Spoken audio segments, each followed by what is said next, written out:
Welcome back, guys. Welcome back to another episode of the Armchair Pundits Weekend Review Show. We're a bit light today.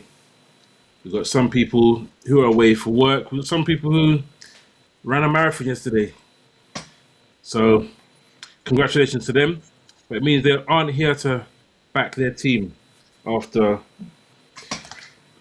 not having many of these. Probably had a lot of these yesterday, though, in his race. But, boy, he needs to hand them over to his team. Yeah, bro, he didn't have the bottle to turn up today. That's what it was. Just like his team did yesterday. Trust me, bro. But other than that, decent weekend. No losses between us three, which is You sure? the first when we've come on and no one's lost the game. Listen, yeah? You see when Spurs don't get 3 points at the minute where they're at? It feels like a It loss. feels like a loss, bro. I'll tell you this now. Yeah. Especially when you're there and the goal's conceded in the 95th minute of the game. Yeah. True. Well, we'll discuss that more. Don't wanna press that wound any further until later. But guys, don't forget to like, don't forget to subscribe, don't forget to share, and hit that notification button. As always, we'll move on to our guest, the player, and see if you guys at home can get it as quick as these guys here can.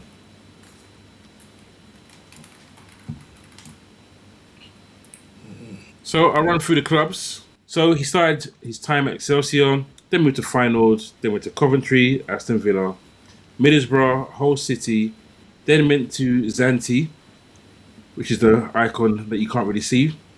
Then he went to Nottingham Forest and ended his career in Thailand at Terengganu. Who is this player? It's a blast from the past, James. A real blast from the past. Yeah. This one's not recent whatsoever.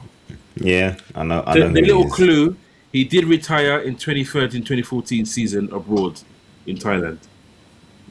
He last played in the Premier League, I hope it was the Premier League, 2012-2013. So a way back. That's the clue for you guys. I'm thinking of a baller right now. You know, like I can visualize him, but I can't. Not the name. The name's gone. Let me tell you, he's not that type of baller. If you're thinking baller, like ball playing baller, it's not. It's not that. It's not that.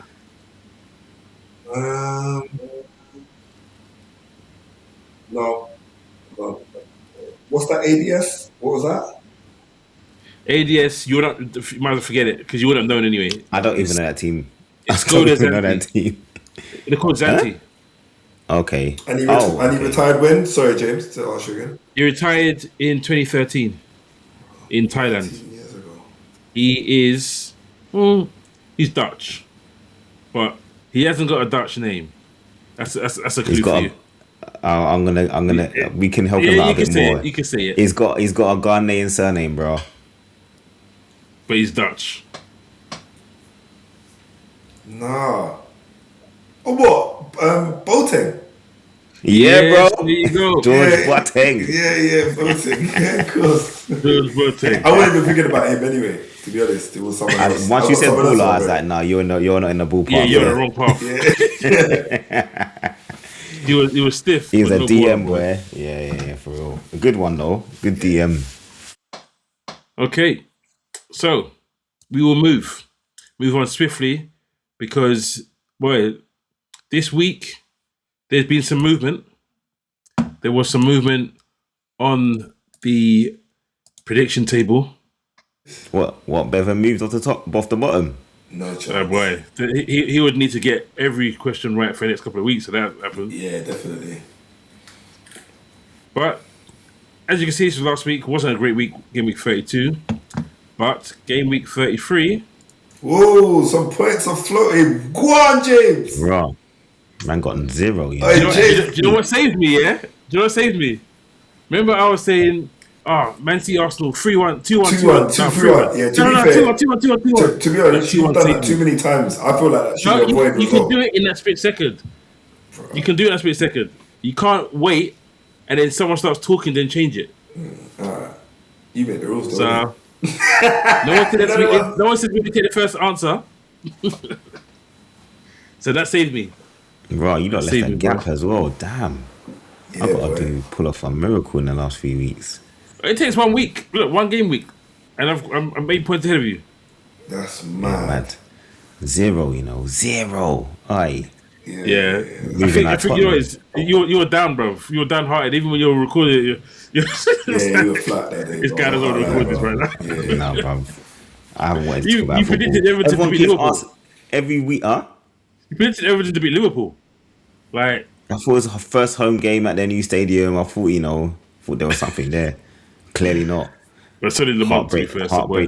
Heartbreak kids out here. Mr. Van Dijk. But cool. All right, once everyone's off mute, we will move forward. So yeah, man, I'm happy that sitting pretty at the top, and hopefully I stay there for a long time. Have you got the bottle, James? Have you got a bottle to with Well, I've got hold the one. lead? Brother. I've got 2. Hey. What else have I got? We've even got a What? golden one too, mate. Oh, mate, they never touch it one of There's those. big bottles of Rabina. I thought they were gone. Yeah, Nah, bro. Yeah, They're forever in this household. mate. But yeah, listen, it was a decent weekend-wise. It was a good little weekend of football. Yeah. Performance-wise, there were some good games. The title race is alive again. The top 5 chase is looking a bit nasty for Chelsea. A 7-point gap has opened up, but the bottom of the table, as we've seen today, Wolves are officially gone. But there's still a fight on. Burnley could have done. I'll get onto it later anyway. We'll get onto it later. Let's just start from the top. And the first game, the biggest game of the weekend, was at the Etihad.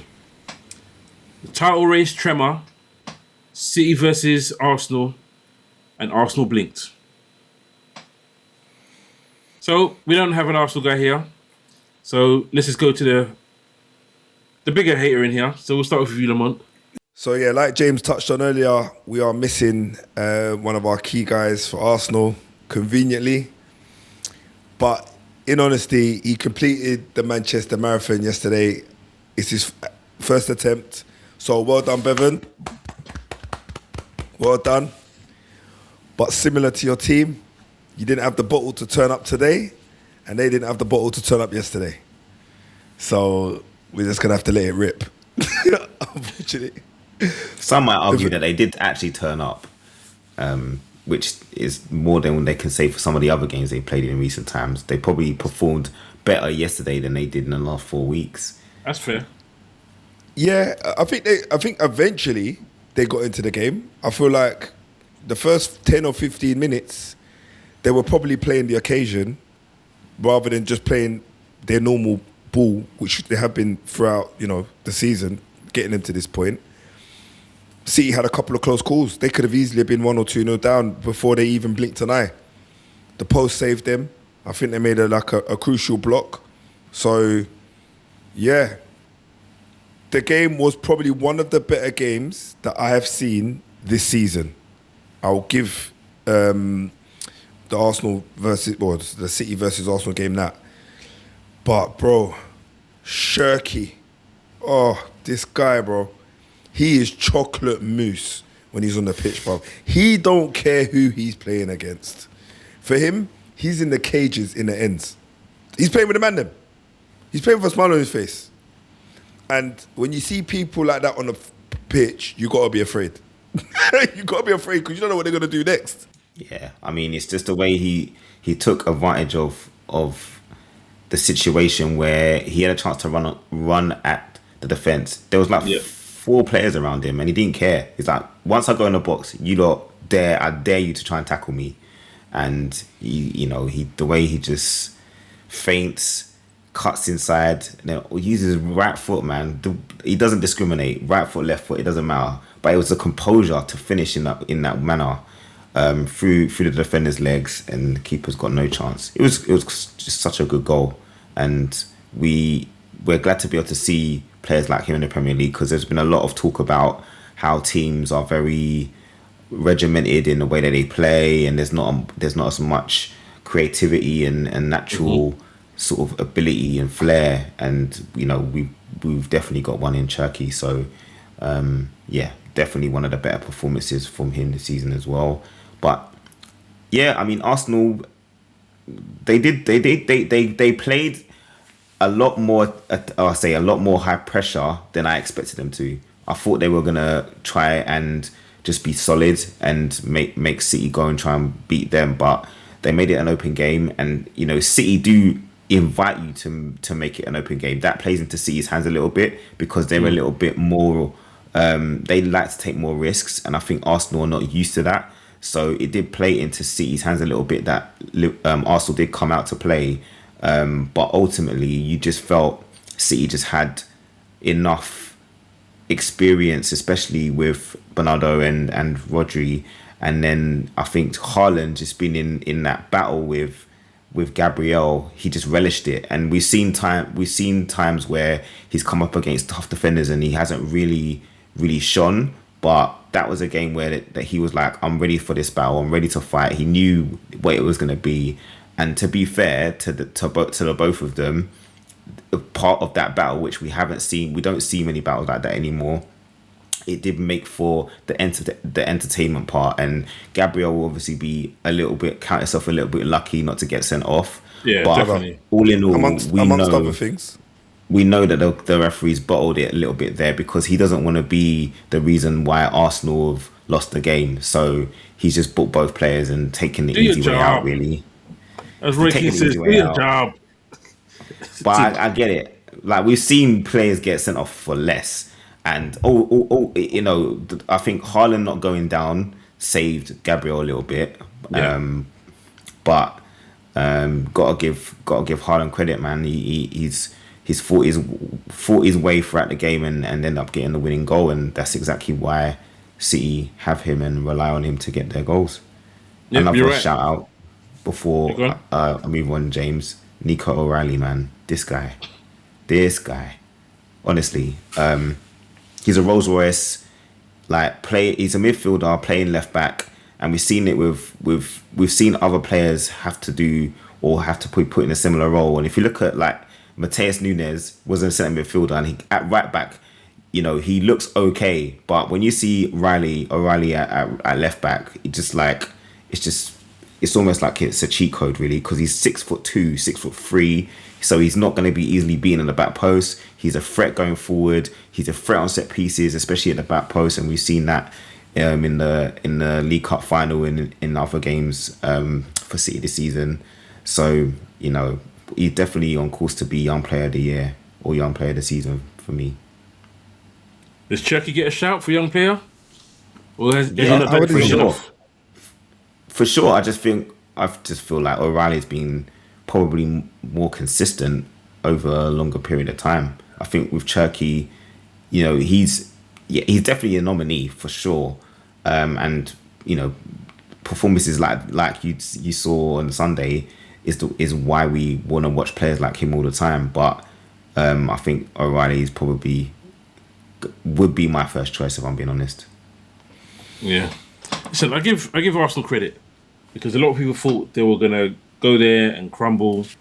And you look at the eye test, they had some good chances.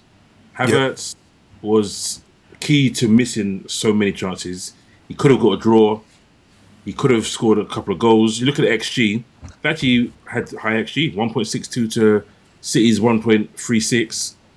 Both teams, when you talk about these big games, normally it's a case where there's not many chances because it's so tight. But both teams had 5 big chances each. Mm. 5 Both each. teams hit the woodwork twice. Yeah. Yeah. So it's like, credit to Arsenal, because they didn't go down wanting. And Declan Rice said it himself at the end, it's not done yet. He's been videoed saying it's not done yet. And if in theory it isn't. Has it shifted? It's probably shifted to Man City being favourites. I think the odds have shifted to Man City being favourites as well, because let's be honest, by end of Wednesday, we'd all be completely shocked if they're not top. Having to play Burnley, who just got hammered. Yeah. By Nottingham After Forest. going ahead, by the way. Yeah.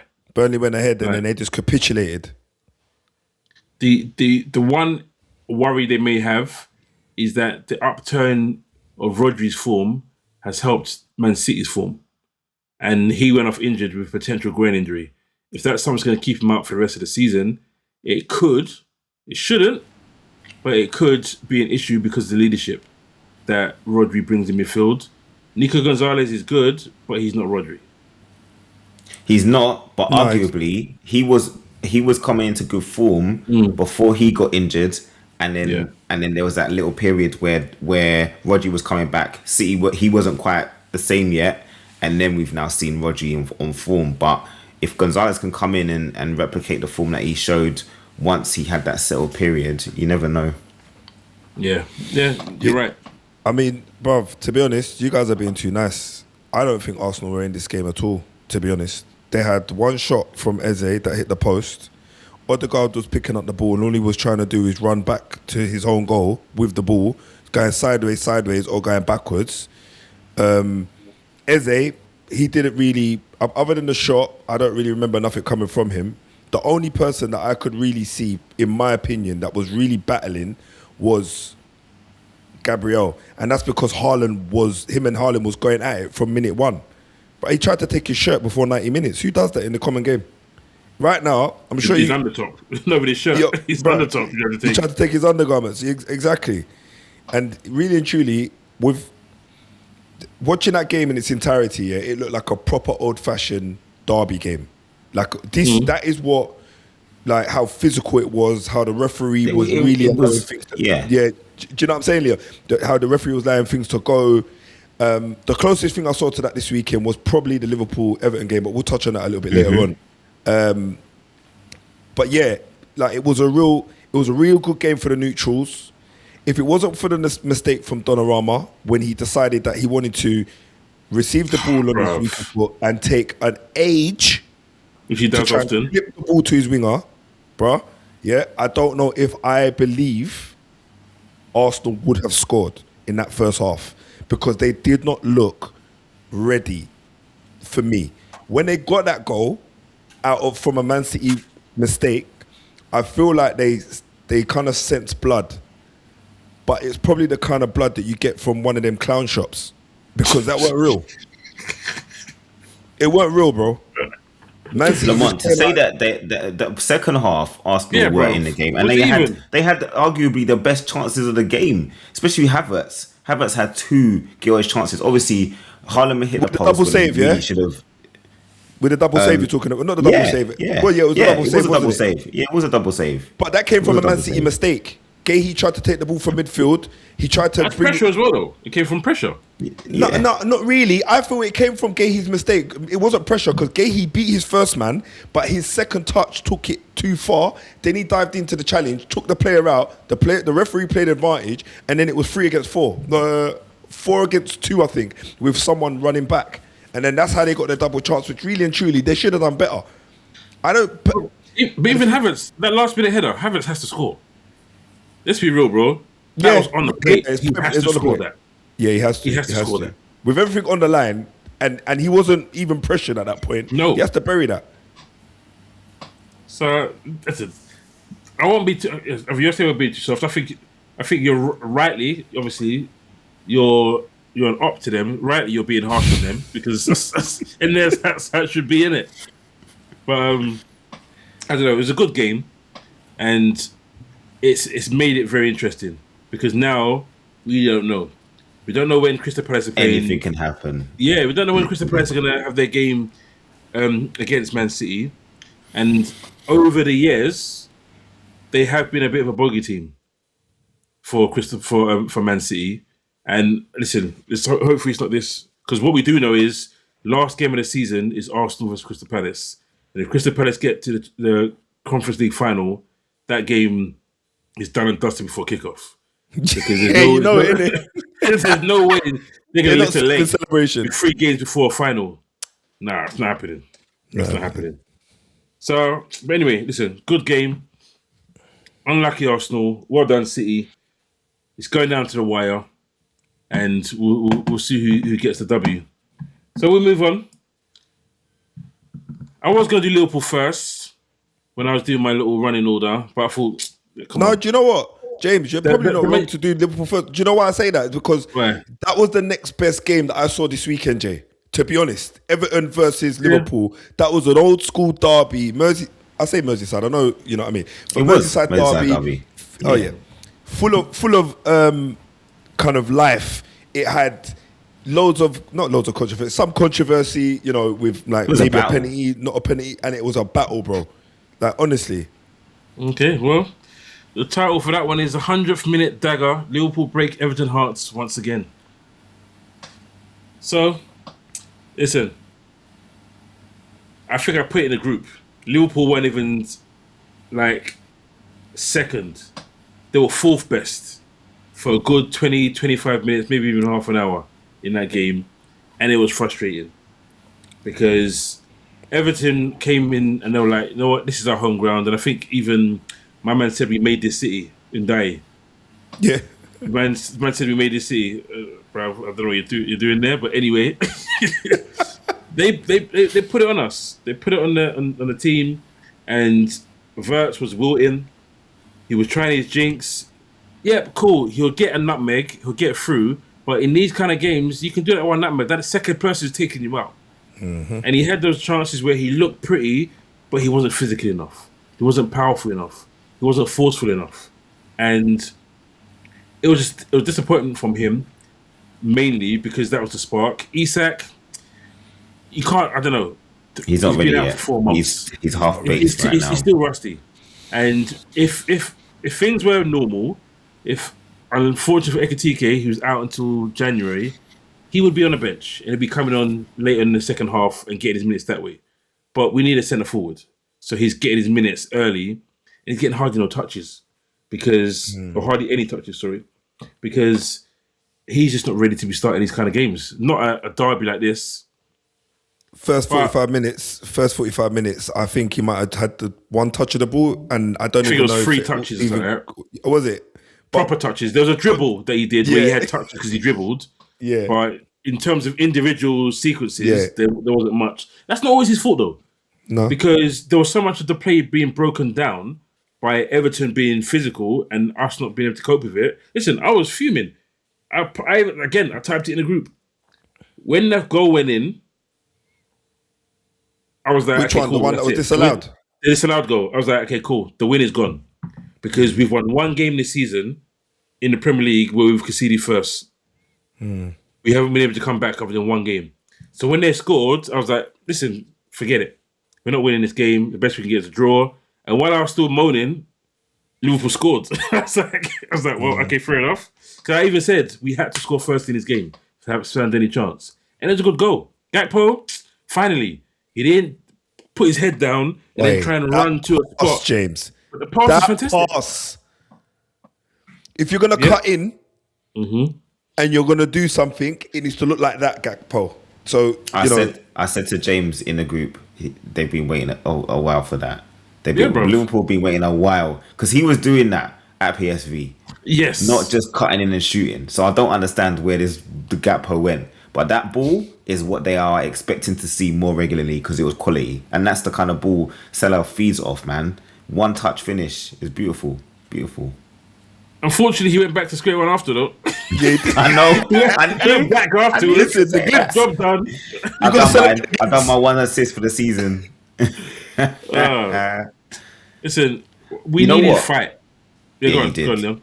I was going to say, with Wirtz, I don't know what it is. I don't know whether it's by design or what, but I feel like because he's trying to work himself into the game, I feel like he's operating in non-dangerous areas. I feel like he needs to be closer to the box because he does have quick feet. He does have the ability to beat a man. You saw what Cherky done. I'm not saying that they're on the same par in terms of skill and flair level, but Wirtz has the ability. He has good close control, and he has the ability to beat a man. If he's doing that on the edge of the box, he's going to cause a lot more problems, and teams are going to be scared to be as physical because they know they're more likely to concede a free kick. But he drops so deep at times, and he's getting the ball in sort of Halfway space line. in Dangerous between- areas. Yeah, the halfway line, but the space just beyond the halfway line before you're even near the 18-yard box. So I just feel like he's forcing the issue of trying to get the ball, but there are players in the team who can get him the ball in dangerous areas. He just needs to trust them more. Yeah. It's a frustrating one because, like you said to yourself, if he's at the edge of the box, he does his little passes out of nowhere. And if you're in the box, one touch bang. Yeah. So just be closer to the box. And it's probably not his fault. Like you said, is it by design? Is Slot not giving him the option to play further up, where all his work is done so high up? Go on. I'm going to be honest. In this particular game, and I know I shade all the time, but in this particular game, what you're saying, as credible as it is, I feel like because of how physical this game was, I started to see him shrink a little bit as the game went on, because he just couldn't keep up with how he must have been looking around like, yo, your World Cup's in a couple of months, you know. Easy, bro. Like, because the ref weren't pulling nothing up. And this is the reason why I like to watch the game, because that was the old school Premier League that I know and love. Like, I sit down and I think to myself, raw, someone's getting chunks taken out of them today, because this derby game is going to be... So, in that sense, because he's a flair player and he's very much kind of, you know, look at me. I mean, I know that's not how he plays, but you know what I mean? As in flair player, everything he does, you're kind of waiting for him to do something just out of this world. They were trying to take chunks out of him from the time he touched the ball. So he started to drop deeper and go into, like what Leon said, in them not so dangerous spaces for me. But I know, James, when you made the comment you made, you're talking about overall for the whole, from what you've been seeing, just where he's been picking up spots. But in this game particularly, whether it was design or not, I just don't think he didn't want too much to do with it. But he did show glimpses, though. He did show glimpses, because I saw him get the ball. He beat a man, beat a next man, and then he's holding on the ball too long. In this game, you've got to release, because you're going to get taken out. I think it's confidence as well, because we see him go away with Germany, and then you see the brilliance, and then you're as the Liverpool fan, you're like, okay, cool. He's had his 2 weeks. He's played a couple of good games for Germany. Come back and do it for us. And obviously, it's a different kettle of fish playing Premier League football.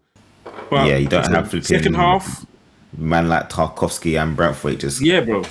Boy, when them man tackle, it's with force, innit? Just know that they play hard, but they play fair. They win the ball, but just know you're gonna feel sometimes some bruises. McAllister will say otherwise. Yeah, he would. Yeah. McAllister from last season. But no, listen. When I looked at the lineup, didn't have many issues with it. Salah had to start. Never Good always finish. never. Yeah, Good very finish good. by Salah. Very good finish. Another record. First, Really? Yeah, Merseyside derby. He's the first one to score. So you can't take that away from him now either. No one's going to beat that. It's done. It is fitting. So, listen, Jones, I give him credit. Played right back, played really well. Inverting with Szoboszlai. They both did that quite well, in all fairness. It wasn't without faults, because Ndai had a good game, because they went he to did, right back. but they also didn't give him any. Yeah, he didn't have anything easy. He had to work for everything, even when he got the was assist. a danger. Yeah, and it was a good move, but that started from other issues. Yeah, Konate. Like Konate not closing down. Like some other people I know. Listen, not closing down. Robbo's at fault as well for not closing. Listen, you know Beto's going to run into that box. You've got to cover that area. So that old mistake. I know some people are saying, where was Van Dijk? Van Dijk was in that space in the channel to stop, because he had a player to his left shoulder to make sure he doesn't get the pass there. So the ball goes across. It's a goal, and then to make it worse, our second choice goalkeeper gets injured. So we're bringing on a goalkeeper who hasn't played Premier League football ever. Last league game was for Preston in the last season. And his last Liverpool game, his only Liverpool game, was in the Carabao Cup when we got hammered at home to Crystal Palace. So we're thinking, how can his injuries get any worse? Yeah. Like, seriously. So anyway, we won the game. Second half, we got stronger.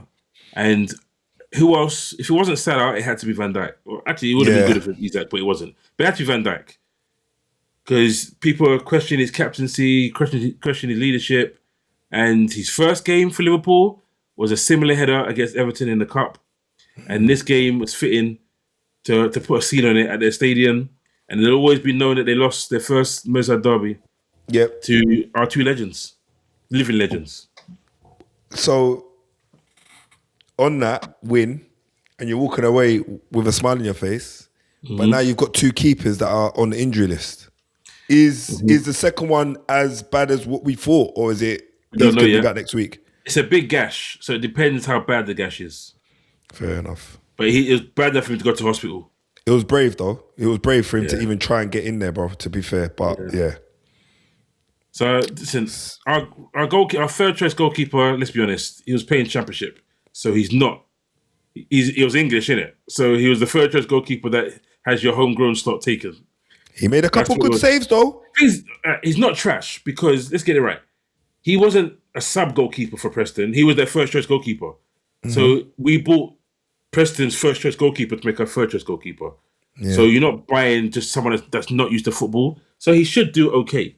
So I'm not sitting there thinking it's going to be a disaster if they're out.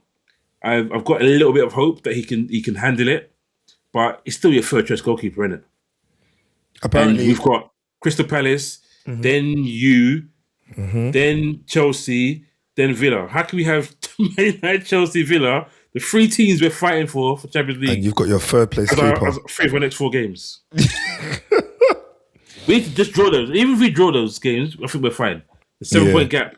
Well, he made his debut. He made his debut, so that's something to celebrate. Do you know what I mean? And he kept a clean sheet. So and he's 29. He's not a kid. Yeah. And I think his dad got promoted. Got his side promoted as well. So they had a good weekend. That's for sure. Yeah. So all in all, positive weekend for Liverpool. 2 positive weekends. I can't remember the last time I had 2 positive weekends as a Liverpool fan, which is disastrous. But listen, I'm happy.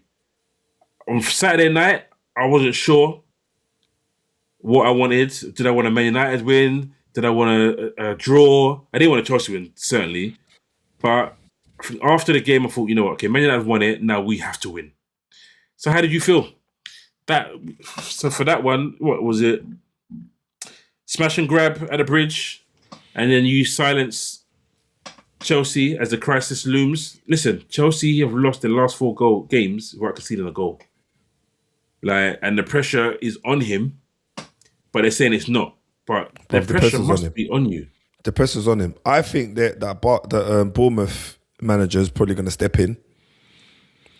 Really? I feel like he's going to step in because unless Rossini does something spectacular and they manage to save a Champions League, but I feel like why not?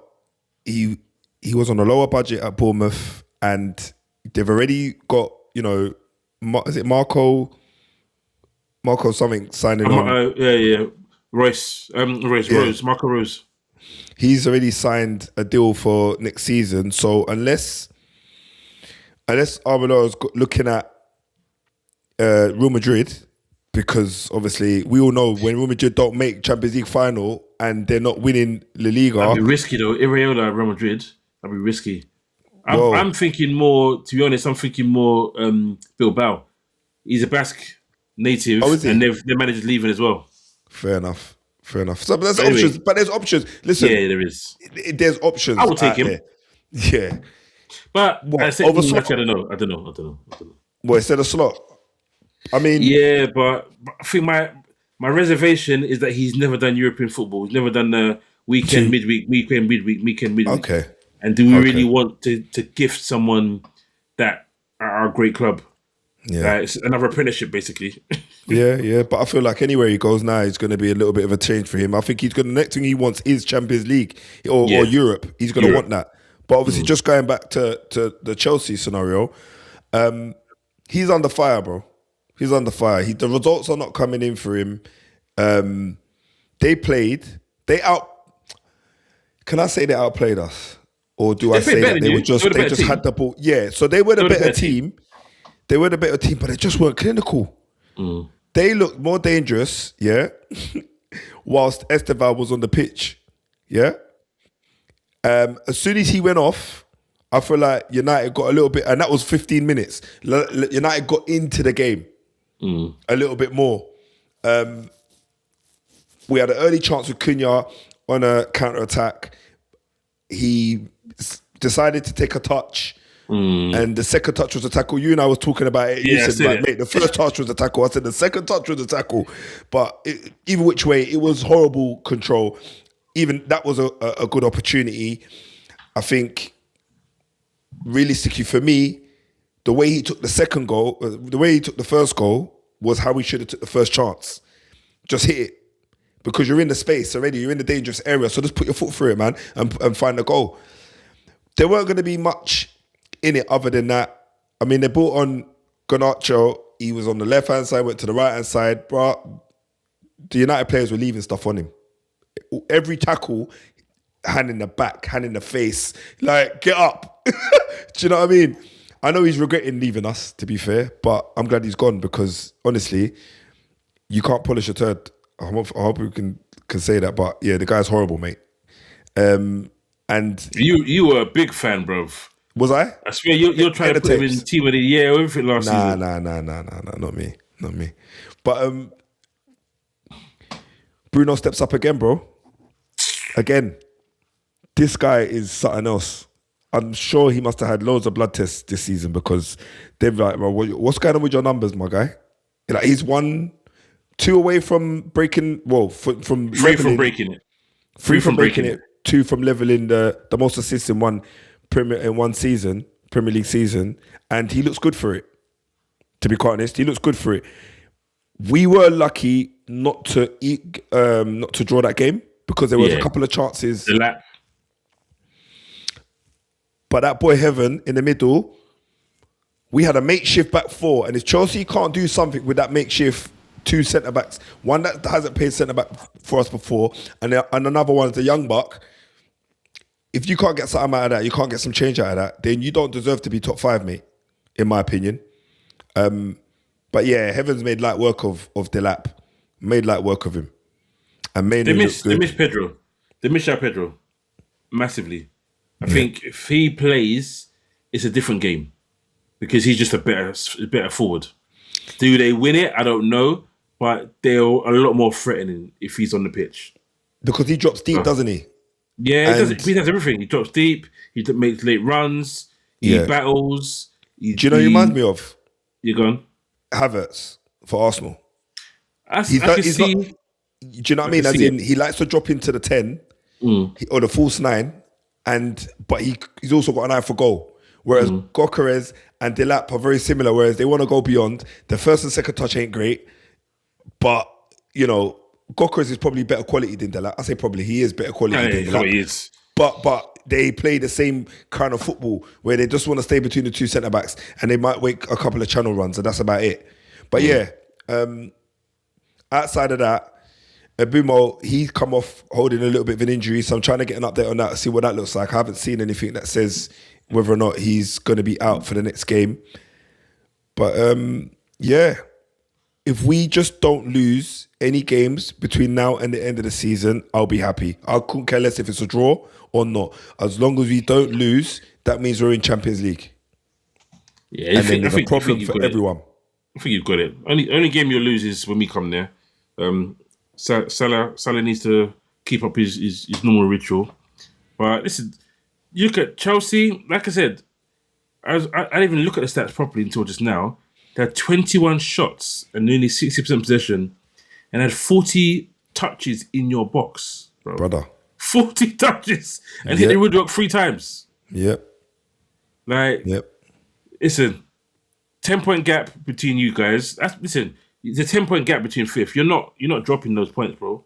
No. You're not dropping those points. So you're sorted for me top 5. And Cunha's getting better and better. Remember, not so long ago, you're like, listen, I'm not sure what's going on with this guy. Do you know what it is? To deceive. Yeah, do you know what it is? Because he was... Yeah, I feel like he was over... It's either Leon or it was you, James, that was saying he's trying too hard. And I had to agree. I feel like I said, Cunha, just play. Just play. Because we know you've got quality. We've seen it for Wolves. Just play. And I feel like he's definitely feeling a bit more at home now where he is. Guys, I forgot to mention, if you haven't, check my post-match reaction. Also check James's post-match reaction as well, because we forgot to mention it on his segment. It's one to watch. A lot of honesty in there. And I'm glad to see that Cunha is doing the business now. But I was a little bit worried about Casemiro. I don't know if he was holding back, but he didn't look right. I have to look at it again. I have to play him again in the next game and see against Brentford to see how he looks. But he just looked like a little bit laboured, even though he had the measure of the midfield alongside Mainu. He just didn't look as at it as he usually does. Yeah. But yeah. Okay. Well, if Leon hasn't got anything to add on it, we'll move on to relegation panic stations. So we'll mix all three, but obviously with Tottenham as the headliner. But it was all set up, really and truly. Obviously, Burnley getting hammered 4-1 by Nottingham Forest isn't something that you want to happen very often. But listen, let's just go straight to it. Leon was there. Spurs game. For a neutral, it was a good game. Obviously, it's not going to be a great game for Leon conceding in the 95th minute, but for a neutral, it was a good game.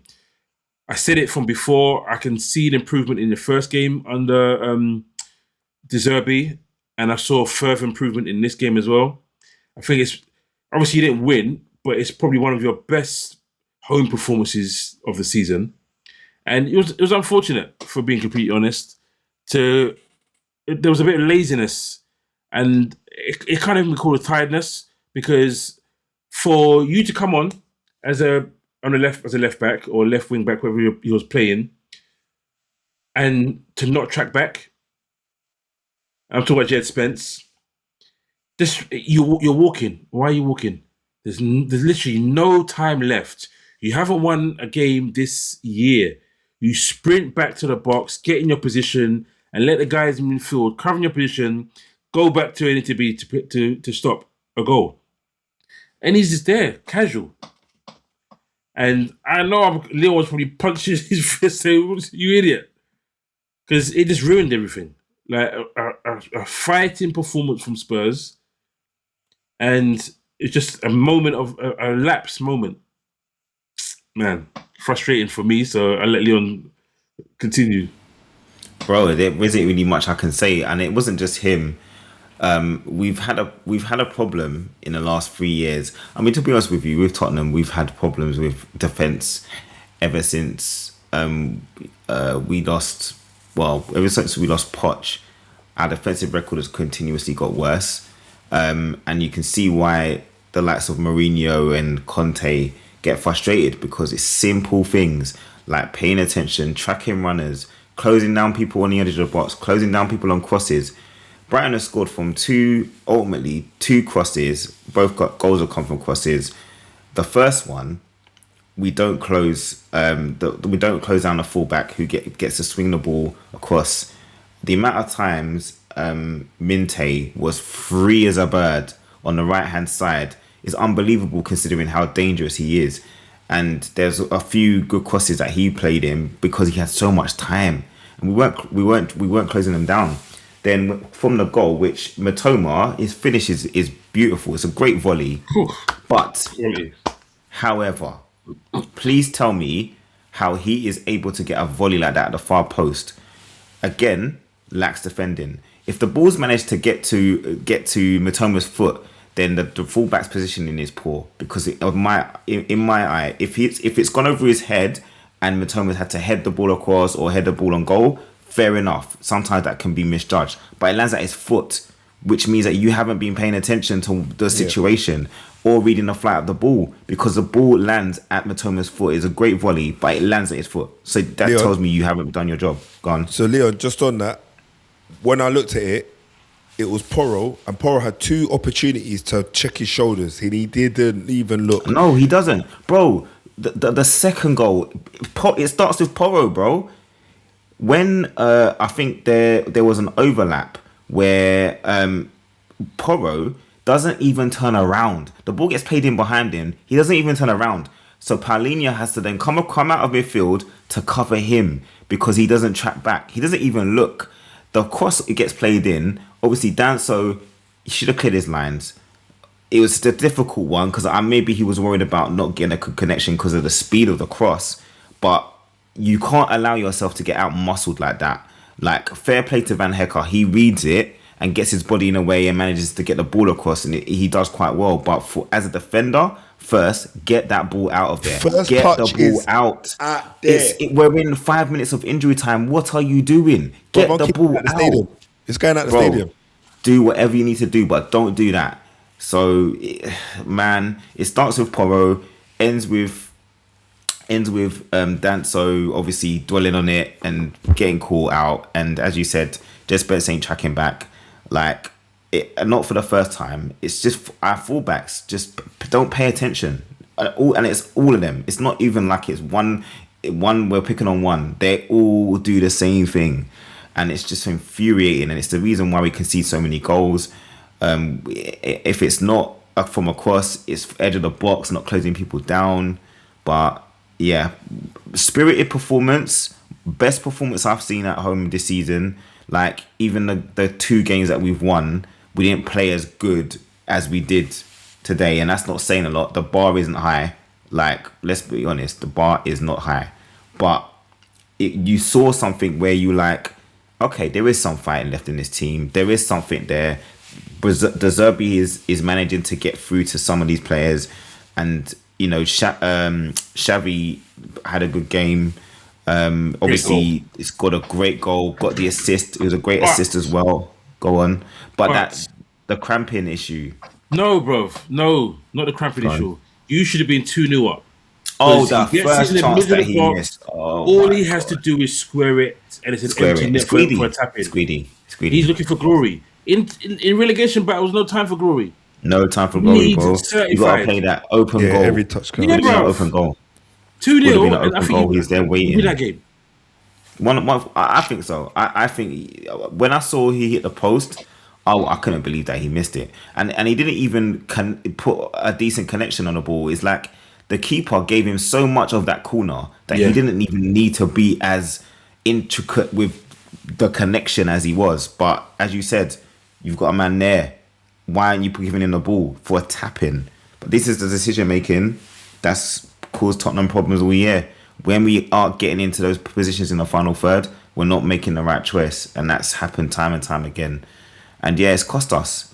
Brighton were an informed team coming into this game in the league, and we actually put up a good performance against them because they allow you to play. That's part of the issue. They allow you to play football because they like to play football.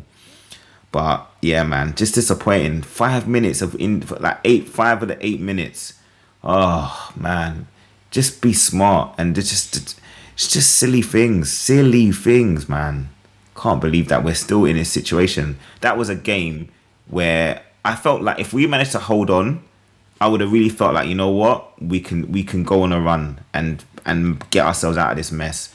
But I think that's the thing about Tottenham, is that the fans always expect disaster around the corner. Like, it's just one of those things because we always seem to concede late goals. It's not the first late goal we've conceded this season. We saw it against Man United.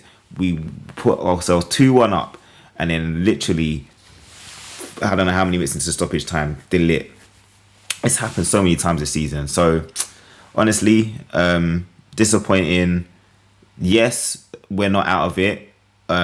Whereas we know West Ham ended up drawing with Crystal Palace 0-0, which has definitely helped. Because after West Ham won 4-0, or is it 4-0, 4-1, 4-0 last week against Wolves, you know, they put themselves in a great position and made it in their hands. But now all we can do is just try to win as many games as possible. We've got some tough fixtures. We've got to play Villa away, Chelsea away, which we never do well, Everton at home, Leeds at home, and then Wolves away as well. I didn't do it in the right order. I just said all the teams, by the way. But yeah, we've got to play Wolves next away. We have to go and win that game. And then I think after that is Aston Villa. So yeah, I don't know, man. We've got to find some win somewhere. and we need to do it fast because we are running out of time. We can't go into that final game against Everton at home needing a win, especially if they're going for Europe. And let's be honest, Everton know how to fight, so they're battle tested. Our team, we ain't battle tested. I don't trust us to go into the final day needing a win at home. I just don't. Leon, 5 games left. Your goal difference isn't crazy, so you don't have to be too worried. You probably can still, not have to worry about that too much. It still is 6 off of West Ham. They done your favour tonight, Crystal Palace. Is it 6? That game. Is it 6 points for West Ham? No, 6. No, not 6 points. 6 goal difference. Goal difference. No. They're 2 points off of West Ham. Six goals. The difference. Yeah. Is it possible? Is survival possible? Survival's possible. I just don't. Do you think you're going to do it? No. I think 2 wins gets it. You beat Wolves. I don't think 2 wins is enough. I think we need 3. We need 3 wins. I'm being honest. 2 ain't enough. West Ham are not going to lose every one of their games, bro. No way. They're not losing every one of their games. Close. They came close to scoring today. I can tell you that for free. Yeah. The game was boring, but they came close, bro. Of course they did. But Palace are good defensively, so I wasn't expecting that to be a high-scoring game anyway. Yeah. But, I don't trust my team have the ball to do it. But I'm hopeful because that's all I have to hang on right now. Hope. De Zerbi should have been put in place before Tudor. Yes. Well, we knew that, but he wasn't ready to come at that time. Apparently, we tried to get him once we sacked Frank, or as we were sacking Frank, we tried to get him, but he had just left Marseille and he wasn't ready to, and he wasn't really ready to join us now. Like, we gave him a nice golden handshake with some cash money thrown in to take this job now, and so has he made a difference? Yes. Yeah, so that's definitely. Good. You can see it. If we do go down, which is highly likely, and he's gonna be there for the long run, I trust him to be able to get us out there, get us out of the championship again. Yeah. But we can't. Yeah, we can't afford to go down, man. But I just don't. I'm not at peace with it. But I've accepted that our fate is likely to be going down. It's just, it would be a miracle if we do manage to stay up with the way that we haven't won a game in 2026 in a league, man. That is unbelievably poor. Poor. One sour note, and we'll always report it whenever we hear it. But once again, racial abuse directed to Danso online because of the equalizer. Right. At least police it's been reported to police. Hopefully, they can stop it. But it's just one of those things now. It's like, if you do copyright, all these other things, infringements, they find you. Yeah. They find you and they can ban you and they can stop you. But you do stuff like this, it's not as serious. And it is way more serious. I just don't get it, man. Like, basically, you can call someone names, but why do you have to bring colour, race, where you're from into it? You can call someone an idiot, you can call someone crap at football, you can call someone whatever. Like, people, players, obviously it's not nice, but you're expecting those type of things. But why have you got to bring colour, gender, all of these things into it? You just don't need to. It's just unnecessary, and we see it with in so many instances. It's happening to women, it's happening to men, it's happening people of colour, it's happening to so many different people, and it's not a new thing. Unfortunately, the players being on social media, they're easy access, they're easy targets now. So it's a shame though, because obviously what you want these guys to do is go out there and play and not have to really be dealing with all of this. But until I think we spoke about it earlier on in the season, until the rules are really kind of reinforced with some real thought, like shoved down people's throats, I feel like we're not going to hear the end of this. And most of the time, the people that are doing are the people that lack intelligence, because they don't know what else to say. So they go for something that's really quite, stupid, really. I'll be honest, Danso was one of our better players, and he's been one of our better players this season, to be fair. And if I'm being truly honest, I trust him not to do foolishness than I do Romero. And that's captain. Boy, that says a lot. That says a lot. Okay, so we'll quickly discuss the other relegation games. Nottingham Forest, as I said previously. Morgan Gibbs-White gets a hat-trick. First hat-trick of his career. England? Yeah, he should be in and around it. Should be in and around it. They moved them 5 points clear. And then obviously Leeds, who you've got coming up as well. They've won 3-0 quite easily. And it's just, it makes things a lot harder for you guys. So we'll see how it goes over the next few weeks. We'll move on. Another brief one. Aston Villa, Sunderland, another big game. 7-goal chaos. I mean, it was 4-1 at one stage. It was 4-1. Like it was wrapped up. Yeah, bro. Like, But that's Sunderland all season, though. Yeah, they never say that, up. man. Nah. They don't give up. I thought when they got all the midfielders injured, I thought, yeah, that's it. Aston Villa are not making top 5. They're going to drift bit by bit and not win the games, but they've stuck in there. And all those players will come back.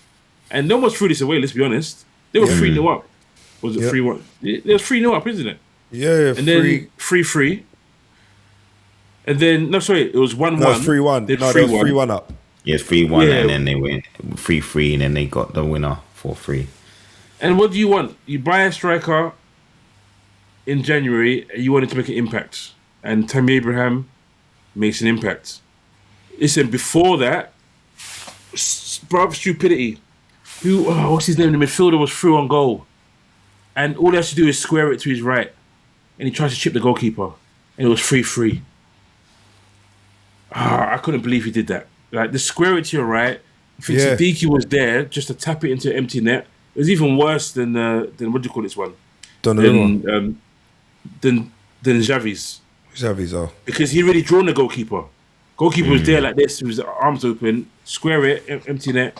And Sunderland probably win that game. And I'm happier because, Aston Villa are dropping points. And we would have been 11 points to them. But they won. And credit to them. Abraham comes in for 95th minute. And it moves them 10 points clear of Chelsea. So it was a good game. But I said, anyone who likes football, it just shows you how crazy football can be. Absolutely crazy.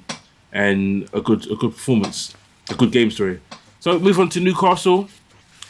Newcastle, Bournemouth. Newcastle can't buy a win at the moment. Like, I don't know what's going on. Before, it was a case of can they handle the 3 games a week, etc. And they've been out, and I don't think they've won a game since they got knocked out. Like, 1-1, you would have thought at St James's Park, cool, they're going to fight. But no. Bournemouth's run continues. I think it's, 14 games now? 13 matches, unbeaten. A record for them. Yeah. Do you know where that record started? Yeah. Spurs. Safe. You heard it. Yep. The Spurs Medical Centre, I call it now, yeah? Bro, you know they were on a 12-game winless run. About a win, yeah. Then they beat us, and they've gone on a 14-game unbeaten run. Unbelievable. Yeah. They've moved 11 points with Chelsea. Brother, that's what I'm about to say, James. Between fourth, not even fourth, but between say 5th and all the way down to 12th, there's a lot to play for, man. You just need a couple of games and then you're in the European spots as such. Yeah? Do you know what I mean? And that's why I feel like towards the end of the season, all of us are going to have games that are tougher than what they should be. Without a doubt.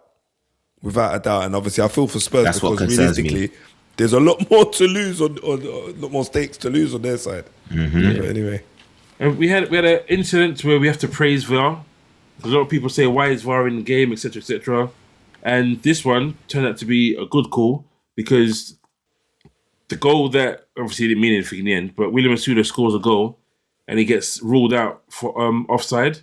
But it turns out that in his diligence to come back and help defending, the striker, Evan Nelson, I forgot his name for a second. Evan Nelson pokes his foot out and plays a perfect through ball for Osula to round the goalkeeper. Good feet from him. Good feet. And then he buries it. So listen, as a good piece of VAR, but they weren't able to hold on. And listen, Arsenal will be happy because their form against Newcastle isn't good in general, but the Newcastle they come up against, they'll be happy thinking they'll beat them. But that's it.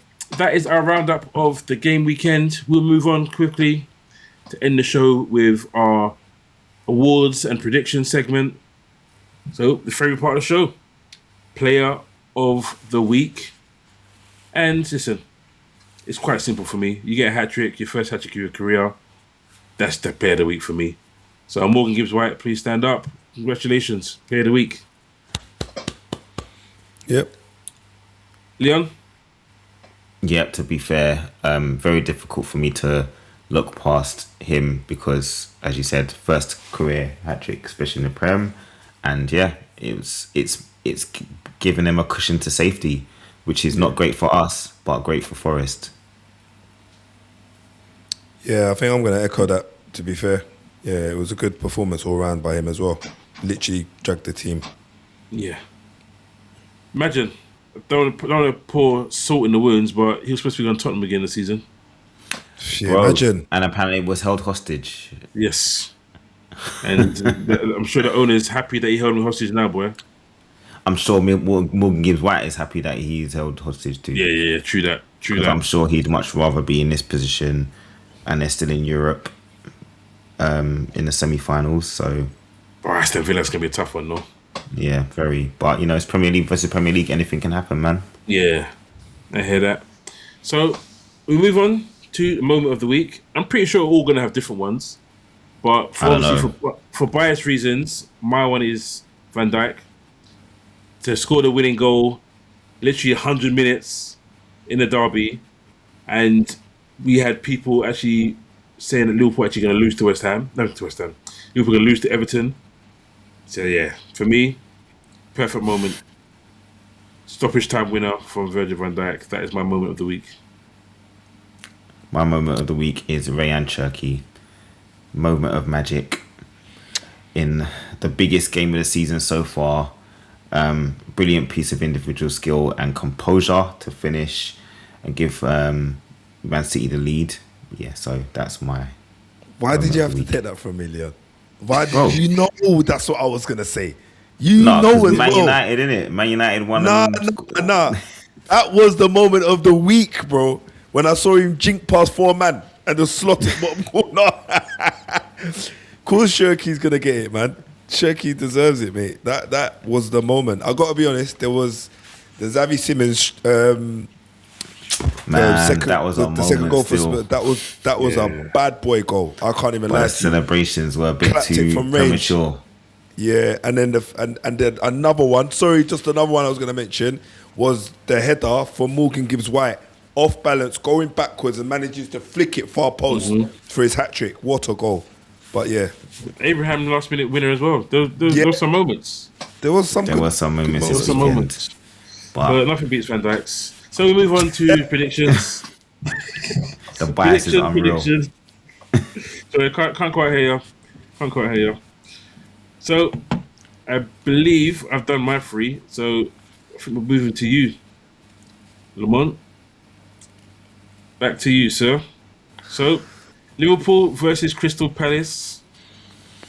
Liverpool versus Crystal Palace, and it is where? Anfield. Right. 3 o'clock kickoff. That's going to be a Liverpool win. Liverpool win that. Crystal Palace tonight, they look horrible. I'm going to say 2-0. I'm slightly thinking 3, but it's probably going to be 2-0. It's going to be 2-0 to Liverpool. 2-1 Liverpool. I'm trying to escape these guys, but that's the same score. Same score I'm going for. 2-1 Liverpool. 2-1 Liverpool. We just have a habit of conceding goals. And we haven't got our first, or we may not have our second choice goalkeeper in there either. So is our shaky defence going to be able to handle it with no right? Actually, no right backs either, unless you play Frimpong there. Oh my God, what's going on? So yeah. Right, we move on. Next game, Wolves versus Spurs. Relegated Wolves. Nothing to play for. Spurs Wolves versus fighting for their Spurs. lives. What do you say, Lamont? What say you? What say ye? Relegation battle. Spurs versus Wolves. And this one is at Wolves, I believe. Yeah. You know what? I want to say draw, yeah? Say Jordan, innit? But I pray you win. But I'm going to say this is going to be a 2-2 draw. Desmond. If we do not get... You got Desmond. He's always got a 2-2 But in there. as Lamont said, as Bevan said last week, actually, no, he was wrong. He was wrong. I put it on the chat as well. He's wrong. You actually got it right. Damn, anyway, let me keep quiet.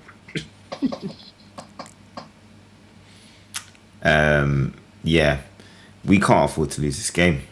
That is it. If we don't get a win in this game, we are definitely down in my book. So I'm going 2-1 Spurs. All right, I need to keep away from... I think it's going to be 2-1, but just for the sake of it, I'm going to say 3-1.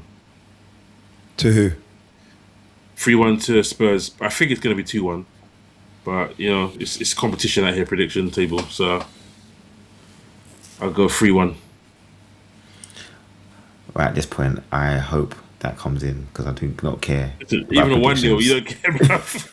1-0 own goal in 99th Just need minute. a win, bruv. Oh, mate. It's peak. Okay, so we move on. Arsenal host Newcastle. Newcastle have been horrific away from home and horrific over the last 3 or 4 weeks as well.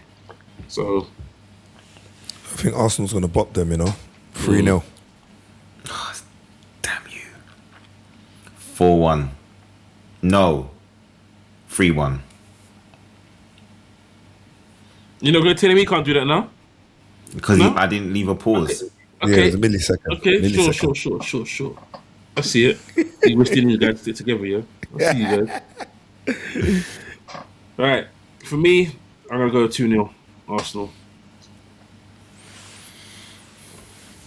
And the last game, on Monday, Lamont. Another You lot post always match on a Monday, man. Bruv, I've had so many this season. I'm writing a letter to the league. That's gonna if Tottenham are there. Well, actually, we might be playing Mondays no matter what. But You might be playing Wednesdays as well. It won't be Europe. Wednesdays, Fridays, Saturday mornings. Now you guys will be Friday a lot, bro. Big old Tottenham will be Friday. But yeah, Man United versus Brentford. Brentford have been up and down. That 0-0 on Saturday wasn't what I expected. No. But they've got a Brazilian that is chasing down Haaland. He'll get a goal, but I feel like it will still be 3-1 United. 3-2. Should have spoken quickly. I know you didn't like 2-1. that, Jason. I don't mind it. I'm cool. 2-1 because James has used it himself. That's why he's cool with it. 2-1, Man U. Right. I can't even hate watch now. It doesn't really make a difference. So, Brentford have a way of just putting spanner in the works. So I'm going to go for a draw. I'm going to go 1-1 draw. 1-1. So, that is... His face is speaking. What's this guy doing? Listen, guys, that's game week 33 wrapped up. What a weekend it was, as I said, a lot of late drama, big statements, title race is wide open, and bottles are needed, as we've said throughout the show. But over to you. Who was your player of the week? Are Arsenal going to hold on to the league? Are they going to be the winners? Are they going to bottle it? And what was your moment of the week? So don't forget to leave a comment. This has been Armchair Pundits. Don't forget to like. Don't forget to share. Don't forget to subscribe. Don't forget to hit that notification button. Peace out, guys. See you next week. Peace.